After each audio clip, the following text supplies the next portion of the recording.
ప్రజలలో ఉన్నట్టుండి కళ్ళు తిరగడం, మైకం వచ్చినట్లు కొద్ది క్షణాలు అనిపిస్తూ ఉంటుంది. కాసేపటి తర్వాత తిరిగి మామూలుగా మారిపోతుంది. అయితే చాలామంది ఈ విషయాన్ని పెద్దగా పట్టించుకోరు. మైకం రావడానికి కారణం ఏంటి అనే విషయాన్ని ఇప్పుడు ఈ వీడియోలో తెలుసుకుందాం. దానికంటే ముందు మీరు కనుక మా ఛానల్ని ఫస్ట్ టైం చూసినట్లయితే సబ్స్క్రైబ్ అవ్వండి. పక్కనే ఉన్న బెల్ ఐకాన్ని టచ్ చేయండి.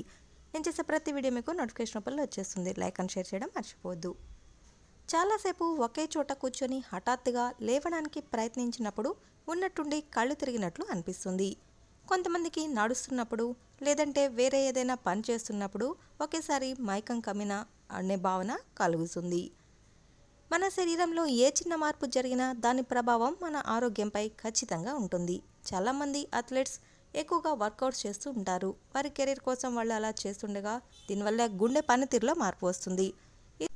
ఈ సమయంలో గుండె బలంగా మారి తక్కువ హృదయ స్పందనలో ఎక్కువ రక్తాన్ని పంపు చేస్తుంది. వర్కౌట్ తర్వాత విశ్రాంతి తీసుకునే సమయంలో గుండెకు ఒకసారిగా విశ్రాంతి లభించడం వలన మైకం కమ్మిన భావన కలుగుతుంది.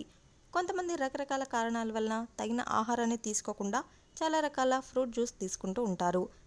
దీనివల్ల శరీరంలో డయాబెటిక్ స్థాయిలు పడిపోయి మైకం కమ్మినట్లు అనిపిస్తుంది. కాబట్టి భోజనాన్ని సరైన సమయానికి తీసుకోవడం మంచిది. ముఖ్యంగా చెప్పాలంటే కొన్నిసార్లు శరీర భాగాలకు రక్త ప్రసరణ సరిగ్గా జరగకుంటే కూడా ఇలా జరుగుతుంది. అందుకోసం శరీరానికి తగినంత నీరు తాగుతూ ఉండాలి. ఇలా చిన్న చిన్న టిప్స్ పాటిస్తూ ఉండడం వలన సడన్గా వచ్చి తల తిరిగినట్లుగా ఉండడం, మైకం కమ్మినట్లుగా ఉండడం అనే భావాల నుండి కొంతవరకు రిలీఫ్ పొందవచ్చు. Thank you for watching this video. ఇటువంటి యూస్ఫుల్ ఇన్ఫర్మేషన్తో కూడిన వీడియోస్ చూడాలి అనుకుంటే ప్లీజ్ సబ్స్క్రైబ్ ఐటీవీ ఎంటర్టైన్మెంట్స్.